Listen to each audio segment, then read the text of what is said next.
안녕하십니까. 증시각도TV 시청자 여러분, 투자자 여러분 반갑습니다. 여러분이 기다리는 시간이죠. 네, 우리 각도기의 멘토, 숭실대학교 경제학과의 서준식 교수님 모시고 함께하는 월간 서준식 시간이 돌아왔습니다. 교수님 모시겠습니다. 어서 오십시오. 네, 안녕하십니까. 네, 안녕하십니까. 안녕하십니까. 네, 안녕하십니까. 월간 하지 말고 그냥 네. 가끔 서준식 이렇게. 아니, 많은 분들이 뭐 주간 서준식을 하라는 사람도 있으니까. 네, 예. 많은 분들이 기다리는 코너입니다. 예, 그리고 사실은 우리 그 일반 개미 투자자의 멘토이기도 하시니까 요번에 조금 공간을 떠서 만나게 됐는데 그러니까, 그 사이에 네. 일이 굉장히 많았어요. 주식시장에 일이 굉장히 많았습니다. 그래요? 평은 하던데? 아닙니다. 주식시장에 일이 많았는데 저희가 지금 조금 오랜만에 만나다 보니까 그 사이에 네. 뭐 유명한 SG증권 사태 네네. 네, 이런 네. 거 있었고, 네. 그다음에 그 또 5개 종목 하한가가 결국 이제 투자 클럽에서 의해서 이루어진 그런 일들이 벌어졌는데, 네. 정말로 교묘하게도 두 번째 거는 좀 덜했습니다만 SG 그 증권 사태는 굉장히 재밌었던 게 작전 세력의 그 주인인 그 라모 씨께서 네. 그 걸리고 나서 인터뷰를 자청하셔가지고, 그렇죠. 예, 인터뷰를 하면서 우린 손해만 봤다. 키모 회사의 그 대주주인 김모 씨가 이거 다 해먹은 거다. 네. 거기다 물량을 던져갖고 우리만 엿을 먹인 것이다. 네. 이렇게 얘기를 했어요. 그렇죠. 그러면 그 손익 구조를 라모시기 씨가 정말로 손해를 봤다. 그러면 어느 정도 그 의혹에서는 벗어날 수가 있겠죠. 하지만 정말로 손익에서 막 해외 뭐 이런 쪽으로 다 뒤져봐야 되겠죠. 그렇죠. 왜냐하면 그 사람들은 여러 쿠션을 그 손익을 돌리는 데는 뭐 기재들이니까 뭐 그런 것까지 다 해봐서 만약에 그렇다면 좀 그런 고의성이나 이런 거는 좀 뭐 줄어들지 않을까요? 네. 네네네. 그러니까 근데 저는 기가 찬 게 일종의 작전 세력이 떳떳하게 기자회견을 하고 네. 내 잘못 아니고 저 사람들 잘못이다, 대주주들의 횡포다라고 얘기할 수 있는 이 환경이 참 기가 막혔어요. 네. 기가 막히더라고. 겉으로 보기에는 이렇게 그 규정이나 이런 걸로 네. 워낙 이렇게 명확하게 뭐 했다는 그런 거를 적용하기가 조금 어려운 부분도 있지 않았나요? 이번 건에 대해서 이제 나중에 이제 예. 저기 분명히 재판을 해봐야 되겠습니다만은 아마 CCBB를 상당히 하겠죠. 네, 예를 들어서 이제 불법 일임이나 이런 것들은 분명히 뭐 다 걸려 들어가는 것이 될 것이고 시세 조정에서 일부 뭐 걸려 들어가게 될 것이고 근데 과연 이게 이제 시세 조정을 했는데 수익을 못 냈을 경우 어떻게 될 것이냐, 이것도 시비를 상당히 가리게 될 것이고 아마 그렇게 여기시는데 저는 기가 찬 게 그 얘기를 듣고 그럴 수도 있겠구나라는 생각이 들었다는 거예요. 네. 대주주가 이것들을 다 엿보고 있다가 자기들의 그 어떤 그 이익 확보와 그다음 다시금 재차 하락하는 주가를 위해서 물량 폭탄을 터뜨렸고 조직적으로 물량을 터뜨렸다라고 하는 그 라더견 씨의 그 말이 일리도 있을 수도 있겠네. 라는 생각이 들었다는 자체가 너무 충격적인 거예요. 네. 그럴 수도 있겠구나라고. 아니, 왜 내가 이런 생각을 하지? 범죄인한테 일종의 동정 같은 걸 하지? 하는 이 시츄에이션이 납득이 안 가는 거예요. 그러니까는 이 한국에서 대주주를 우리가 어떻게 인식하고 있구나 하는 걸 느끼는 대목이었거든요. 네. 그런데 라시아와 그 대주주의 관계도 파악을 하고 뭐 그런 문제도 있잖아요. 잘 따지기 위해서는. 근데 우리나라 그 수사기관이나 그쪽 능력, 마음만 먹는다면 그게 중요해요. 마음을 제대로 먹는다면 저는 충분히 잘 찾을 수 있을 거라고 그렇게 생각을 합니다. 아니, 그럼 바로 그 점인데 그 대목에 제가 진짜 큰 의문을 가졌어요. 사실은 이 부분에 대해서 전혀 문외한이었다. 우리 서 교수님 덕분에 눈을 뜬 부분이거든요. 제가 일자 무식이었는데 이 부분 눈 뜬 게 뭐냐면 거래소의 중요성. 그렇죠. 예, 이거는 제가 진짜 서준식 교수님 때문에 눈 떴고 아마 시장 감시 기능이 굉장히 중요하거든요. 거래소에서는. 네, 그러니까 아마 우리 구독자 시청자분들도 거래소가 왜 중요한 거야 하고 아무 개념 없다가 아마 서준식 교수님께서 말씀하신 거래소가 중요하다라는 걸 듣고 그렇구나라고 깨달으셨을 것 같아요. 많은 분들이. 그럼 사실은 이번 건도 거래소가 충분히 잡아낼 수 있는 거 아니었습니까? 사전에? 충분히 잡아낼 수 있어야 되고 그래야 되는데 저는 그렇게 말씀드렸잖아요. 다른 나라들은 다 엄청나게 꾸민, 잘 꾸미고 돈을 많이 들인 그런 사설 백화점인데, 명품 백화점인데, 네. 우리나라는 약간 공영 백화점 같다. 그래서 옛날에 책 보면 뭐 공산주의 그 체제 하에서의 백화점 보면 그런 상황이다. 네. 뭐가 다른가 하면요.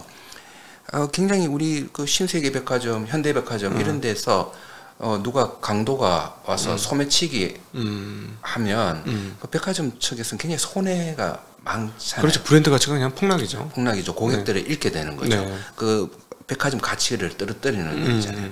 그러면 스스로 그 백화점에서는 그런 소매치기 같은 게 없게 엄청난 준비를 하고 네. 시스템을 확보를 하고 있겠죠. 그렇죠. 뭐 이미 뭐 CCTV로 다 보고 있다. 이상한 사람 오면 방범하시는 분이 딱 옆에 붙어가지고 맞아요. 감시를 한다던가. 의외로 굉장히 그 강하거든요. 예. 그런데 이 공영 백화점에는 그런 시스템이 있는지 없는지 그리고 있다고 하더라도 그리고 또 그게 이제 첫 번째 시장 감시 기능이고요. 두 번째는 또 감독원에서도 이 시장 감시 기능이 있잖아요. 네. 그것도 지금 보면 있는지 없는지 지금 이게 처음 일이 아니에요 사실은. 이게 뭐냐면 최근 몇 년간에 일어난 사건들 좀 한번 보세요. 사모펀드 사태, 라임 사태 이런 것들 네. 이런 문제들도 보면 그거를 감시하는 기능이 있어야 돼요. 이거는 거래소하고는 좀 다르고 감독원에서 그렇죠. 사실은 감시를 하는 기능이 있어야 되는데 그게 거의 없었어요. 지나고 와서 얘기지만 지금 사모펀드 그 라임 사태를 간단하게 설명드리면 사모펀드가 일종의 그 상장하거나 또는 상장하지 못한 회사들한테 채권을 발행을 받습니다. 그래서 그거를 하이브리드 쪽 CB나 BW 이런 걸로 발행을 받아서 일반 투자자들한테 그걸 팔아요. 그래서 예를 들어서 이 회사가 상장을 하거나 하면 높은 가격에 되사주거나 이렇게 되면 큰 차익을 얻을 수 있죠. 처음에는 그거를 하다가 나중에는 엄청난 규모가 됐는데 제가 봤을 때 이건 좀 상식적으로 이해가 안 되는 게 한국에서 CB, BW 발행할 수 있는 시장 그때 끽해봐야 1조 내외 또는 1조 언더 이런 정도의 시장밖에 안 된다고 우리는 알고 있었는데 라임 쪽에서 자금이 모인 게 한 2, 3조 되지 않습니까? 네. 그리고 뭐 다른 회사들도 또 있으니까 그러니까 그런 정도의 자금이 모였으니 제대로 된 CB, BW 발행이 됐겠느냐라는 건데 말씀하신 대로 금감원이 그걸 과연 몰랐을까? 시장에 조금만 관심이 있었다면 네. 충분히 그런 거는 이상한 그런 현상으로 보고 조금 더 속안을 네. 본질을 조금 볼 수가 있는 거죠. 네. 이번에도 이 가격 추이 같은 그 경우도 보면 그 가격의 추이를 보면 거의 그냥 그거는 주가 조작 인공적이었죠. 인공적인 게 예, 자로 잰 듯이 위로 올라갔어요. 그러니까 이런 거를 또 제대로 안에 본질을 제대로 잘 봤다면 네. 충분히 찾아낼 수 있을 거예요. 그런데 왜 이런 거를 보면 한국거래소든 금융감독원이든 우리나라 최고 인재들이 엘리트들이 가잖아요. 네. 머리도 좋아요. 네. 네. 공부도 많이 했어요. 왜 이런 걸 못 잡을까? 그런 생각을 좀 해보니까 저는 가장 큰 문제가 너무 본질을 잘 보지 않는다. 본질을 보지 않는다는 게 어떤 거 하면요. 최근에 누가 이제 말씀을 하셨잖아요. 그게 딱 그 말 한마디에 그 모든 게 다 들어가 있다고 봐요. 오얏나무 아래에서는 각근도 매지 마라. 네. 그게 무슨 뜻인가요? 오해될 행동을 하지 말라. 의심받거나 오해받을 행동도 하지 마라. 그것도 주의해라. 하면 안 돼. 네네. 이러잖아요. 네. 그러면 그 들어보면 그렇지. 의심할 행동도 하면 안 되지. 이러는데 문제는 그런 철학이 팽배하면 어떤 네. 일이 생기냐 하면 누가 오얏나무 열매, 오얏나무가 무슨 열매인지 아시죠? 배 열매 아닙니까? 자두예요. 자두니까. 하나 배웠습니다. 누가 그 자두를 따먹는지는 안 쳐다봐. 누가 갓을 메고 거기 가는지만 보는 거예요. 그러네요. 예. 예. 그래서 지금 보면 그 갓 메고 거기 가는 사람들은 철저하게 조사를 막 해. 왜냐하면 이 사람만 잡아도 또 우리나라 법규 규정도 보면 그 오얏나무 아래에서는 갓을 메면 안 되라는 규정이 있어요. 네. 그래서 너 그 갓 메고 거기 가면 안 돼. 왜 갔어? 저 좀 소피가 마려웠어. 그래도 안 돼. 규정이 이래. 하고는 벌칙을 주거든요. 사실은 실제 범죄는 오얏나무 열매를 따가는 게 실제 범죄. 따는 게 실제 범죄고 그걸 네. 잡아야 되는데 네. 오얏나무 아래에서 가끔 매는 사람만 잡아도 되니까 이쪽을 잘 안 보는 것 같아요. 그러니까 이게는 원천 차단됐다고 생각하죠. 예를 들자면 증권사 직원들은 제가 알고 있기로 거의 모든 증권사들이 한 달에 30번 이상의 거래를 못 합니다. 그렇게 되거나. 그런 쪽은 엄청 과도하게. 그리고 심지어 어떤 회사마다 좀 틀린데 어떤 회사는 20억이기도 하고, 근데 어떤 회사는 5억 한도로 투자를 못 하게 돼 있는 회사도 있어요. 계좌를 2개도 못 가지고. 2개도 못 가지죠. 한 개는 나는 이거는 단기 딜링하는 그런 계좌로 하고, 한 개는 좀 장기 투자.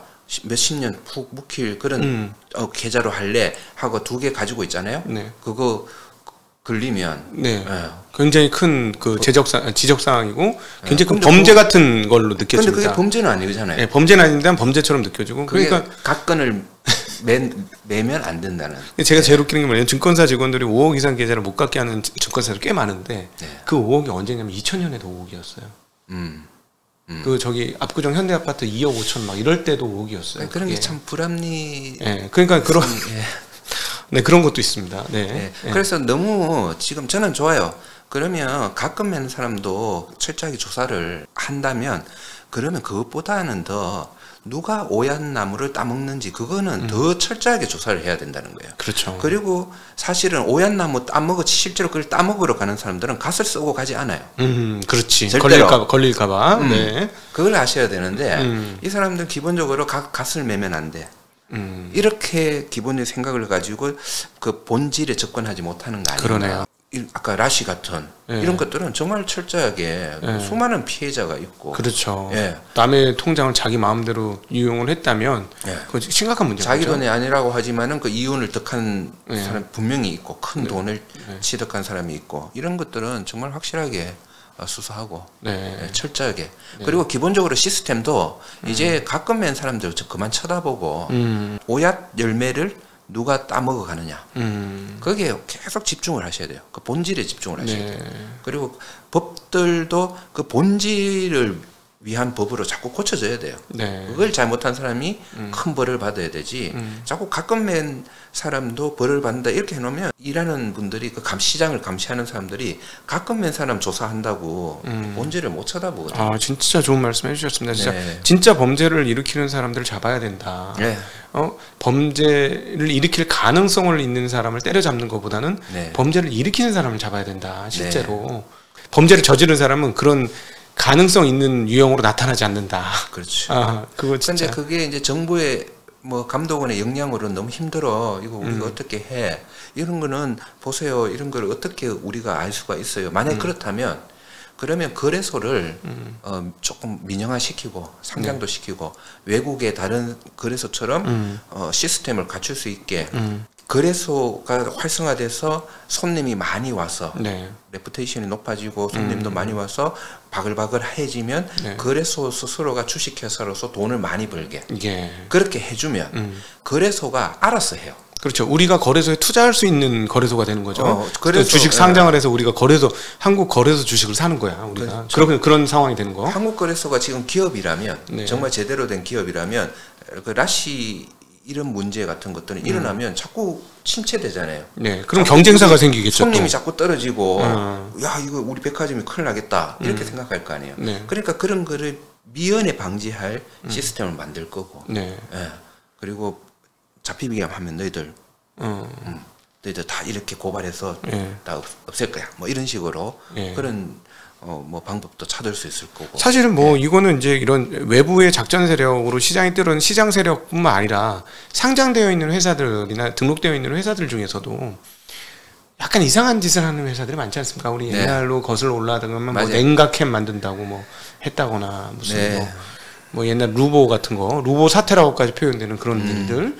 그러니까 회사가 사실은 실제하지 않고 주가가 튀겨 먹는 게 목적인, 주가 튀겨서 먹고 튀려고 하는 좀 이상한 질 나쁜 회사들이 가끔씩 있잖아요. 보다 보면.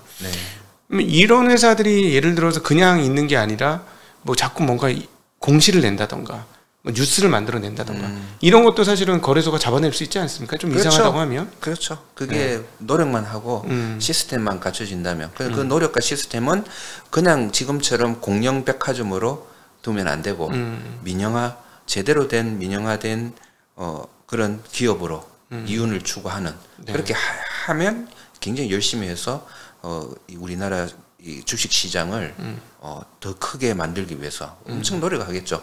우리나라 분들 역량이 워낙 뛰어나기 때문에 그것만 해놓으면 나 열심히 해서 다 그거 할 수 있을 것 같아요. 그러니까 사실은 그 백화점이란 좋은 비유를 들어주셔서 이제 이해가 쉬운데, 백화점 넘어가면 매출 많은 데는 사실 명품 메이커 많은 거고 분위기 깔끔하고 이러는 거 이런 것들이 있어요. 편의를 느끼고 자기가 뭐가 된 것처럼 소비자를 만들어주는 그런 분위기가 있을 때 보통 장사가 잘 되잖아요. 그렇죠. 근데 만약에 이제 그 판매하는 상품 중에 이상한 상품이 껴있다, 불량품이 뭐 절대 안 되는 거죠. 그거를 굉장히 사전에 검수 조치도 엄청 많이 할 거고요. 그렇죠. 그렇게 하잖아요. 사실은 한국의 백화점들 그렇게 하고, 그래서 이제 그 검수하는 걸로 마진이 어마무시하지 않습니까?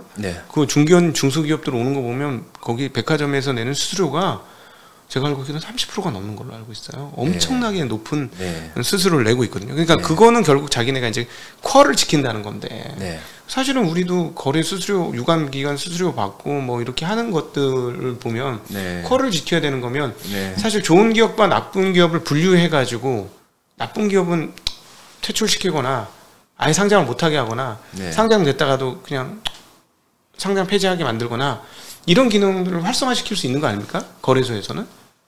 그렇죠. 그걸 민영화를 통해서 그렇게 갈 수 있다는 거죠. 그러니까 자기의 이익을 위해서는 그거를 엄청 잘 할 거고 시스템도 잘 할 거고 좋은 인력 뽑아서 그렇게 할 거기 때문에 굉장히 그렇기 때문에 미국의 시장이 지금 거래소가 상장하고 합병 연행하고 한 게 언제였나 하면 아직 20년이 안 됐어요. 그래서 20년 전에는 뭐 코리아 디스카운트 이런 뭐 그런 거를 얘기할 그런 게 아니었는데 그런 거를 미국 뉴욕 거래소죠. 그게와 나스닥 거래소 그런 데서 그런 걸 하고 나서는 엄청 미국의 시장이 커지기 시작했죠. 사실은 그것도 저는 굉장히 큰 요인이라고 보고 있어요. 그러니까 진짜 코리아 디스카운트니 단순히 거버넌스 이슈도 있지만 거래소 지수도 상당하다. 저도 그걸 이번에 확 느꼈던 게 나스닥이 지난 주말에 어떤 일을 했냐면 7개 메가캡에 대해서 비중 조절을 했습니다. 비중 리밸런싱 하면서 얘기 들었어요. 비중을 줄였어요. 나스닥 스스로가 자기들의 지수를 가치 투자하고 있는 거죠. 조금 설명해 주시면 좋을 것 같아요. 그러니까 어떻게 됐냐면 얘들이 그 소위 말하는 뭐 애플, 뭐 구글, 엔비디아, 뭐 마이크로소프트, 아마존 이런 회사들이 너무 규모가 크니까 나스닥백에서 거의 대부분을 찾아버리니까 가치의 입장에서 봐서는 조금 고평가가 된 듯한. 그러니까 얘네 비중을 줄이고 아마 생존을 위해 줄인 게 아닌가 싶은데 줄이고 그럼 다른 비중을 좀 늘렸습니다. 사실은 얘네가 앞으로도 잘 나갈 것 같은데 줄여서 이게 과연 어떻게 될지 참 궁금하기도 한데 근데 과거에도 몇 번 이랬다는 거예요. 이걸 두세 번 이렇게 했는데 그때마다 이게 잘 풀렸다는 거죠. 2000년대 나스닥 그 버블 나왔을 때 소프트웨어 주식을 줄이고 인텔이나 이런 하드웨어 주식을 늘렸던 게 사실 신의 한 수였고, 그러니까 지수가 계속 우상향하게 만들어준 거죠. 맞아요.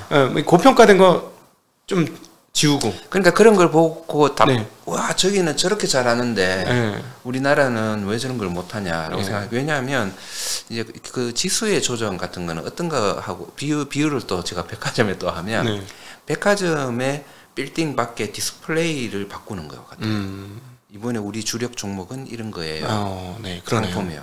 상품이 요 몇 가지만 잘 팔려가 되는 게 아니잖아요. 또 다른 그 다음에 차세대 그 상품들 팔아야 되잖아요. 그 지금 그런 걸 하는 거예요. 이건 이제 잘 팔려. 가만히 둬도 잘 팔려.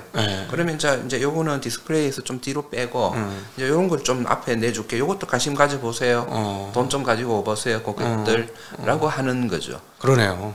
그거를 잘 하니까 계속 미국 시장에 돈이 잘 들어가요. 그래서 제가 그걸 딱 보고 요즘에 뭐 방송에서 미국 ETF는 미국에 하세요. 그다음 지수 투자는 미국에 하세요. 한국에 하지 마세요. 그렇죠. 그런 말이 절로 나오더라고요. 지수 투자하기가 참 우리나라는 보면 막 잘 팔리고 있는 거를 잘 팔려 그러면 뭐 앞에도 그러니까 스스로의 그 조정을 거꾸로 하죠. 그래서 거꾸로 해요. 보면 답답한 그런. 아니 보면 항상 저도 정말 미치고 환장하겠는 게 죄송합니다. 거친 말을 표해서 아니 주가가 올라간 거는 편입을 시켜. 그리고 주가가 너덜너덜해진 거는 편출을 시켜. 그럼 만약에 계속 가면 수익률이 떨어지죠. 그러니까 사실은 이게 편출시킨 게 바닥이었고 편입시킨 게 고점이었으면 어떻게 되냐면 시간이 지나면 얘는 떨어지고 얘는 시간이 지나면 올라오는데 근데 얘를 편입시키고 얘를 편출시키니까 그러면 지수는 항상 그 최고점인 그러니까 앞 떨어질 일만 남은 거야. 그러니까. 저 같은 가치 투자자 입장은 어떻겠어요? 네. 우리들 철학은 비싸면 뱉어내고 네. 싸면 삼켜라 이거잖아요. 그런데 한국 거래소는 보면 비싼 거 계속 사고 네. 싼 거 계속 팔고 약간 이런 식으로 계속 조정을 하니까. 그러니까 시가총액이 몇 배가 늘었는데 지수는 얼마 안 늘었어. 시가총액 느는 속도를 지수가 못 따라가. 맞아. 이런 상황이 이래서 벌어지는 거니까 시가총액은 늘었는데 지수는 못 올라가. 보통은 시가총액하고 지수하고 같이 올라가든가. 네. 그렇게 해야 되는데 비싼 거 편입하고 싼 거 편출시키니까 이게 그거를 보면서 제가 진짜 오죽했으면 전 한국 시장 애정하는 사람이고 저도 한국 시장이 잘 되기를 바라고 이게 또 나라에도 좋고 뭐 등등등 뭐 여러 가지 있지만 하여튼 영어도 안 되고 나는 그래서 한국에 있을 거야 이랬는데 나도 이제 빨리 좀 이제 AI 시대도 됐으니까 영어 다 IR 자료 다 읽어서 미국 주식 가야 되겠다. 제가 이 정도 생각할 정도면 진짜 심각한 거거든요. 예. 네. 저는 아직 거기까지는 아니니까. 네. 근데 너무 답답해. 제가 똑같이 답답하시죠. 같은 마음이죠. 그래서 네. 저는 사실 꽤 오래 전부터 그걸 주장해 왔어요. 거래소 네. 문제. 네. 그리고 거래소가 괜찮아지면 아까 가버넌스 문제도 쉽게 해결돼요. 그렇겠죠. 하나의 그 거래소 자체가 큰 로비 단체가 되거든요. 네. 네. 그래서 자기들의 이익을 위해서 자기들의 이익은 뭐예요? 우리나라 주식시장이 커지는 거예요. 우리나라 주식시장을 키우기 위해서 그 매출 증가하는 거지 그게. 로비도 할 수 있는 거죠. 자 이런 법률 같은 거 좀 빨리 좀 처리해 주세요. 국회한테. 네. 네. 네. 지금도 우리 상법 개정안 뭐 몇 개 올라가 있는 건 네. 맞지만은 정말 좋은 법들이 많이 올라가 있지만은 이게 언제 처리가 될지 사실은 거래소가 제일 유리한 거 아닙니까? 그러면 되면? 지금 당장 거래소 가가지고 이거 빨리 좀 하게 해주세요. 이렇게 해야 되는데 네. 안 하잖아요. 네, 공영백화점. 그래서 진짜 너무 제가 몰랐을 땐 몰랐는데 우리 교수님한테 거래소가 문제야 얘기를 듣고 나서 미국 거래소하고 이렇게 비교를 해보니까 비교가 너무 크게 되는 거예요. 그래서 정말 심각한 문제가 있구나 이거. 바꿀 수 있는데 이들이 바꿀 수 있는데 노력을 안 하는구나 바꾸려고 전혀. 자본시장 발전이 없구나. 언젠가는 될 겁니다. 네. 그래도 여기까지 이런 대화를 하는 것 자체가 진도가 나간 거 아니겠습니까? 네, 네, 맞아요. 이제 이런 얘기들을 여러분들한테 할 수 있고, 네. 그러면 여러분들이 많은 분들이 또 인지를 하게 되고, 네. 예. 그래서 지금 전에보다는 네. 많은 분들이 인지를 많이 하시는 것 같아요. 하긴 네. 뭐 저도 뭐 거래소가 왜 중요한데 하고 전혀 몰랐었던 사람이었으니까. 네. 네. 그리고 이제 또 하나 이제 계속 우리의 발목을 잡고 있는 게 이제 거버넌스 문제인데요. 참 너무너무 답답한 게 요번에도 어떤 회사를 봤냐면 또 있었어요? 네. 우연히 회사에 불이 났어요. 그래서 주가가 많이 빠졌어요. 그랬더니 잽싸게 자식이 대주주로 있는 자회사와 합병을 했습니다. 그 자회사는 역시나 모회사보다 수익률이 상당히 좋아요. 그래서 상당히 높은 평가를 받으면서 대등 합병을 하면서 순식간에 이제 자식이 대주주로 있었던 회사와 합병을 하니 사실 여기서 잉태가 된 건데 자회사라는 건 근데 거의 대등 합병이 되니까 지분율이 자식의 지분율이 그 아버지의 지분율 거의 동등하게 올라왔습니다. 저는 이걸 보면서 정말 그 아주 발칙하고 무리하고 말도 안 되는 생각이 떠오르더라고요. 이거 화재 사건 이거 방화 아니야? 죄송합니다. 진짜 죄송한데 이런 생각이 정말 들더라고요. 진짜. 왜냐하면 이 회사가 대규모 수주를 눈앞에 두고 있고 실제로 대규모 수주가 지금 이루어지고 있거든요. 그러니까 역사상 최대 수주를 눈앞에 두고 있는 상황이고 그 아마 분명히 얘기가 오가고 있을 게 너무나 뻔히 보여요. 옆에서 보니까. 네, 네. 그런 일이 벌어지니까 물론 이제 뭐 우연히 화재가 났고 그래서 주가가 떨어진 김에 그냥 빨리 합병이나 해야 되겠다. 뭐 그렇게 했을 수도 있죠. 그게 뭐 더 높은 확률로 그렇겠죠. 네. 근데 하도 거버넌스 이승한 걸 많이 보니까 이렇게 해석이 되고 또 심지어 그 지주회사가 자회사 대비 10분의 1 가격으로 거래되는 이런 일들도 너무 잦아요. 참 너무 안타까운데 그렇죠. 네. 그 문제를 해결할 수 있는 방법은 지금은 가장 그것도 가장 본질적인 문제가 있잖아요. 네. 그리고 그 본질적인 문제에 대해서 그 법규 개정안이 올라와 있어요. 제가 알기로는 이용우 의원, 또 박주민 의원 두 분이 우리나라 그 이사회에서 기업의 이익에 우선한다라는 그 조항을 총주주에 우선한다. 여기 아마 박주민 의원 의견인 것 같고요. 또 뭐 같은 얘기인데 그 주주들의 이익을 위해서 해야 된다. 이사회는 그렇게 법규 규정을 하게 되면 요 기본적인 거 요거 하나가 그런 모든 문제들을 상당 부분 해소시킬 수 있어요. 왜냐하면 그런 합병이나 이런 걸 할 때 지금은 대주주가 원하는 대로 할 수가 있어요. 그냥 원하는 대로 할 수 있지만은 그게 소액주주들 피해를 보는 소액주주들은 말도 못 하고 있어. 하지만 요 법만 바뀌면 소액주주들은 야 그거 우리한테 손해니까 하지 말자 라고 해서 야 그 정도면 이 정도 우리 계산할게 우리 이 정도 손해거든요. 그러니까 요 정도는 보상해주면서 해주세요 라는 이런 근거가 생기는 거죠. 그래서 그게 굉장히 중요해요. 굉장히 중요하고 시급하고 한 문제고 이거는 제가 보기에는 좌우 이런 거 상관없이 지금 거기에는 찬성을 하고 있는 걸로 알고 있는데 근데 처리가 아니 최근에 이제 논의가 되고 있는 게 이제 상속세 20년 그 연부연납 얘기가 나오지 않습니까? 그리고 가업상속 500억인가 뭐 2,000억인가 그 이하는 가업상속 쉽게 하는 걸로 그렇게 하는 얘기가 나오고 있는데 사실 그거하고 연계해서 상법 개정되는 거 아니냐라는 기대를 상당히 많이 하고 있거든요. 저희는. 그 지금 그래서 그거하고 패키지로 한번 가지 않겠느냐. 라고 생각을 하는데 만에 하나 상속은 해줬는데 이걸 안 해줬다. 그럼 전 진짜 한국의 미래가 정말 암담하다. 전 그런 생각이 들어요. 우리나라는 참 우리 민족은 가업승계를 좋아하는 것 같아요. 가업승계라 해야 될까? 이렇게 직계로. 저 북도 그렇고. 아니 우리가 왜 미국 주식에 투자를 할 때 저 애플 지금 회장의 아들이 다음 회장이 될 거야는 생각을 해본 적이 있으신가요? 마이크로소프트 지금 뭐 회장의 아들이 창립자의 아들이 다음 계속 그 대를 물러 받을 거야 라는 생각을 해본 적이라도 있으세요? 진짜 와닿습니다. 근데 우리나라 기업에 대해서는 당연히 그렇게 대주주 분석부터 해야 되죠. 그렇게 계속 대대 나이가 몇인지 아들은 있는지 맞지라고 생각하잖아요. 아니 그 인식부터 좀 바뀌어져야죠. 그러면서 또 이거는 맞아 대대로 가야 돼 하면서 그래서 미국 가. 왜 미국 주식이 왜 그렇게 좋은지 또 이유가 뭐 그래서 얘기도 있지만은 그거죠. 거기는 그런 생각이 없다는 거죠. 사실 뭐 그 대를 이은 거 좋아하는 일본이 정말 많은 회사가 없어지고 있지 않습니까?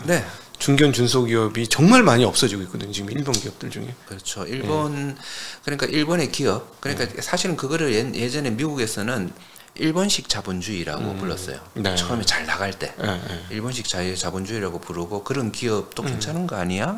라고 이렇게 보기도 하고 공부도 하기도 하고 제가 미국에서 공부할 때 일본 사례도 공부도 많이 하고 그랬어요. 일본이 워낙 잘 그때 갔을 때니까. 그렇지만은 결국은 일본식 자본주의는 실패할 수밖에 없다라는 결론이 어느 정도 났어요. 특히 IMF나 이런 쪽에서 그렇게 결론을 내리고 우리 97년 IMF 위기가 났을 때 사실 우리한테 이거 이렇게 해라 저렇게 해라라고 많이 한 거는 너희들 일본식 자본주의에서 벗어나 라는 좀 그런 신호가 굉장히 사실 컸었죠. 컸었고 그때 물론 고통도 심했고 그리고 좀 입장에서 좀 억울한 것도 엄청 많은 그런 때였지만은 실제로 그때 일본식 자본주의에서 조금이라도 벗어나서 조금 한 거는 우리 나라 기업들과 우리나라에 좀 많이 도움이 되긴 된 부분도 있다라고 생각을 하고 있고요. 그래서 그렇지만은 그 일본식 자본주의 쪽으로 그런 것들이 당연한 쪽으로 가는 거는 절대 자본주의가 크게 활성화되지 못하는 시스템이다. 그건 그 정도는 이제 알고 계시는 게 맞을 것 같습니다. 최근에 제가 이제 경제사 공부를 해보면서 느끼는 게 귀족주형, 소위 말하는 귀족주의, 그 다음에 이제 봉건주의, 뭐 이런 시스템에서는 상당히 그 사회 발전 속도가 늦어서 기간은 길지만 사회적 변혁이나 변화는 거의 없었다가 부르주아지 상업 세력이 등장하면서 사회가 급속도로 발전을 하잖아요. 그럼 결국은 뭐냐면 부르주아 아무것도 없었던 상업 세력이었습니다만은 그 상업에서 이익을 창출하려고 하면 엄청나게 아이디어를 내야 되고 경쟁에서 이겨야 되고 그러니까 뭔가를 짜내고 창의적으로 하고 그게 이제 결국은 부르주아지가 기술을 만나면서 기술을 자기네 그 영역으로 끌어들이면서 자본과 기술이 붙으면서 폭발적으로 지금 현대 문명들이 이렇게 발달한 건데 그렇죠. 그런 정신이라면 이거는 대를 물리는 거하고는 전혀 상관이 없는. 근데 아니 저는 그 주주들의 욕구는 알겠어요. 대주주의 욕구는 알겠어요. 이거 대로 물러주고 싶은 욕구는 누구나 다 인지상정으로 있을 수 있는 건데 근데 우리 다른 모든 주주들, 소액 주주들, 국민들 다 그게 당연한 거 아니야라고 생각하는 거예요. 몰라서 그게 몰라서 더 이상한 것 같더라고요. 아니 왜냐면 이게 정말 문제인 게 예를 들어서 이렇게 자식한테 물려주고 그래 내 거야 이렇게 되면 어떤 창의성이 거기서 돌아가겠느냐. 남들하고 싸워서 이기고 우린 더 큰 회사가 되고 이렇게 요즘에 뭐 엔터 회사들 보면 좀 그런 경향이 있지 않습니까? 뭐 그렇죠. 세계적으로는 뻗어나가겠다니까 자꾸 뭔가를 하고 그래야 이렇게 발전하는 거고 그래야 이제 우리 나라의 미래도 있는 거고 지금 뭐 엔터에서 앞으로 이루어질 고용 창출이 얼마나 더 많겠어요. 회사가 커지니까 고용 창출이 많아지는 거고 그러면 사회가 더 좋아지는 건데 근데 이런 식으로 뭐 이렇게 회사가 절대 커지지 않기를 바래. 우리 회사는 2천억에서 더 이상 시가총액이 늘어나면 안 돼. 그래서 뭐, 그런 문제들이 우리나라 기업들을 처음엔 혁신과 좋은 아이디어와 그런 많은 노력으로 확 컸다가는 정체되고 다른 모든 기업들이 많은 기업들이 확 컸다가 정체가 되고 계속 이 기업은 애플처럼 컸다가 또 한 번 또 한 번 이런 사이클이 계속 성장하는 이런 구도를 맞아야 되는데 그런 가계 승계 문제도 어떻게 보면 그 기업의 입장에서 보면 이게 계속 영속적으로 그런 발전 사이클을 맞지 못하는 중요한 요인이라고 생각을 하고 있습니다. 뭐 혹시 반대편 입장에서 이렇게 질문을 할 수 있을 것 같아요. 웃기지 마라. 이렇게 예를 들자면 요즘 뭐 2차 전지 못 봤냐. 이게 산업이 투자를 하고 뭔가 돈을 들일 때 적자가 날 수 있는 걸 감안하려면 오너십 체제가 너무 중요하다.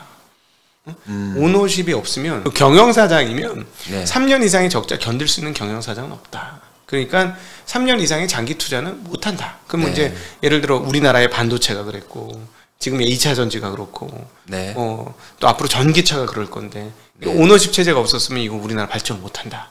너희는 허튼 소리 하지 마라. 이런 오너십 체제가 중요하다. 라고 얘기하는 분도 있을 것 같아요. 그러면 우리가 오너십 체제가 잘 없는 기업들은 잘 못하고 있는지 그런 것도 좀 볼 필요가 있을 것 같긴 해요. 그렇죠. 뭐 예를 들어서 어떤 데가 있나요? 뭐 금융 쪽? 주가는 주가는 엉망이지만은 금융은 저 오너는 없죠 거의. IMF 이후에 우리 금융은 다른 나라 금융에 비해서는 큰 기스가 없이 굉장히 큰 발전을 한 곳이거든요. 그 기업의 이익도 굉장히 견조하고 다른 나라의 은행들 이런 거에 비하면 위험도나 수익 그 기대 수익률 차원에서는 상당히 좋은 모습을 보이고 있죠. 그런데 오너십이 그렇게 뭐 절대적이진 않다. 조직의 힘이 오히려 더 큰 모습을 보여주고 있었고요. 또 예를 들면 근데 뭐 그런 예를 들기 적당한 기업이 잘 안 보이는데 한국에 한국 오너가 진짜 많긴 많네요. 외국의 기업들하고 비교하면 안 돼? 외국은 많죠. 그러니까 뭐 테슬라, 뭐 애플, 뭐 그랬으면 좋겠는데. 테슬라도 오너십이죠. 그런 식으로 따지면. 우리나라 그 유한양행 같은 데는 어떤가요? 잘하고 있죠. 거기는 유한 킴블리 이런 데는 오너십이 없잖아요. 오너십 없습니다. 그런 데가 만약에 기업이 제대로 하지 못하고 그런 것들이 무너지고 하는 모습을 보인다면 의문에 대해서는 제가 인정을 하겠습니다. 그렇지 않은 그러니까 오너십이 그렇게 강하지 않은 데가 잘 되는 것이 상당히 많다. 결국 그러네. 사실은 오너십으로 망하는 경우도 많잖아요. 오너십으로 그렇죠. 오히려 그 엄청난 오너십 때문에 망한 기업들이 많죠. 그 대표적인 기업이 예전에 우리나라 국민들의 자금을 엄청 물 먹는 하마처럼 빨아들이고 도산에 빠진 뭐 대우라든지 뭐 이런 데도 네. 엄청난 오너십을 가진 그런 그렇죠. 기업이었죠. 예. 네. 사실 결국 그거네요.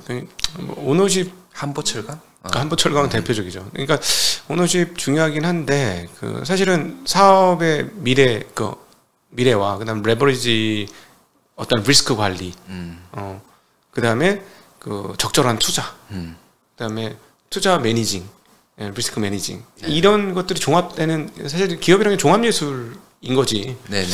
뭐 지금 그 한국의 오너 뭐 예를 들어 현대차 오너 굉장히 잘하고 있으니 네네. 오너십이라고 다 잘해야 되는 게 아니라 네. 그 오너가 말아먹을 수도 있는 건데 그건 잘해서 잘해야 되는 거고 네. 오너가 아니더라도 열심히 해서 잘하면 또 잘 될 수 있는 거다. 제가 무조건 네. 반대, 무조건 절대 안 되는 아니에요. 네. 저는 우리 그런 기업이 있을 수 있고 재벌도 있을 수 있고요. 네. 유럽에도 그런 재벌이 있기도 하고 일본에도 네. 있기도 한데 네. 그게 당연한 건 아니라는 거죠. 당연하고 그게 최선은 아니라는 거고 그 최선이 아니라는 거는 우리나라의 기업들은 아무리 좋은 기업들도 보면 어떤 정체에 그거는 뭐 미국도 마찬가지지만 좀 그런 느낌이 나잖아요. 그죠? 네. 나는데 그런 게 없는 미국의 기업들은 오히려 계속 더 잘 나가고 더 혁신적인 모습을 보이니까 네. 뭐가 더 낫다 이런 문제가 아니고 재벌 그리고 가업 성계 이게 그게 당연한 건 아니다. 네. 무조건 정답은 아니다. 네. 요거는 우리가 인지를 해야 된다. 네. 그렇게 봐야 될 것 같습니다. 네. 오너가 잘하는 경우도 있고 경영자가 잘하는 경우도 그렇죠. 있고. 당연히. 네. 네. 저는 삼성의 예전에 그 이건희 회장 같은 분은 정말 천재적인 경영자였다. 뭐 이렇게 인정하고 있고요. 예. 근데 그분도 사실은 그분은 물러받았잖아요, 그죠? 네, 예. 네. 그분은 사실은 훌륭한 경영자를 많이 땡겨온 걸 잘했지 않습니까? 그런 것도 잘하고 네. 앞을 보는 것도 잘하고, 네. 예. 그리고 어떤 멘트를 한 거를 우리가 많이 지켜봤을 때 그거를 나중에 가보면 이거 저게 그 말이었구나. 그렇구나. 라는 그런 게 많았어요. 네, 네. 자, 이거 다시 또 거래소 갑자기 생각이 나는데 일본 거래소는 이번에 PBR 1배 이하는 왜 그런지 소명하라고 그랬다면서요. 그래서 주가가 모르셨구나. PBR 1배 이하인 거는 왜 그런지 좀 소명을 하라 그래가지고. 네. 그 덕분에 주가 많이 올랐습니다. PBR 1을 없애는 운동을 하는 거예요. 그러면 네. 와 내가 가지고 있는 주식들은 완전 와, 저 완전 대박인데? 우리나라가 그렇게 우리나라 뭐 지금 코스닥 빼고 이제 거래소 정통 주식들 아니면 그걸 소명하라 그러면 그런 그 소식이 저희한테 들렸는데 그러고 나서 일본 주식이 굉장히 많이 올랐다 뭐 이렇게 소식이 들려요. 그러니까 뭐 이유가 있겠죠. 그러니까 그런 상태로 방치해 놓지 말라라는 의미였던 것 같아요. 네. 그러니까 제가 그거 얘기를 듣고 진짜 다시 한번 깜짝 놀란 거예요. 한국 거래소는 뭐 하지? 쟤는 저러는데 이러다가 우리가 일본한테도 뒤지는 거 아니야? 이 말은 좀 오해가 있을 수 있는데 사실은 일본의 기존 전통 산업은 우리가 따라갈 수 없을 만큼 강한 경쟁력이 있었습니다. 최근에 신규 산업이나 이런 것들을 보면 저희가 굉장히 빨리 올라갔고 이거는 기업의 창업자 정신이나 이런 게 강했기 때문이라고 봐요. 특별히 엔터 같은 경우는 일본이 우리는 못 따라옵니다. 우리한테 배워야 돼요. 그렇죠. 네, 실제로 그렇거든요. 완전히 차이가 많이 나는데, 그러니까 그렇게 이제 한국이 지금 막 앞서가고 있었는데, 저렇게 일본 거래소가 해버리니까 저쪽의 경쟁력이 다시 살아나는 거 아닌가, 기업들의. 이런 뭐 초조함들이 또 좀 생겼다는 거. 예. 자, 이제 거래소 관련해서 또 얘기해 주시겠다면. 뭐 충분히 얘기한 것 같은데. 제가 오늘은 제가 열받아서 제가 더 얘기를 많이 하는 것 같은데. 알게 되니까 화가 나더라고요. 네. 모를 때 몰랐는데 알고 나니까 화가 나 진짜. 네. 너무 답답해요. 이거 바꿀 수 있는 거였는데 안 바꾸고 있구나. 그렇죠. 네. 이거는 해야 됩니다, 여러분. 네. 저희는 지금 우리 숭실대학교 경제학과 서준식 교수님과 함께하는 월간 서준식 시간을 함께하고 있습니다.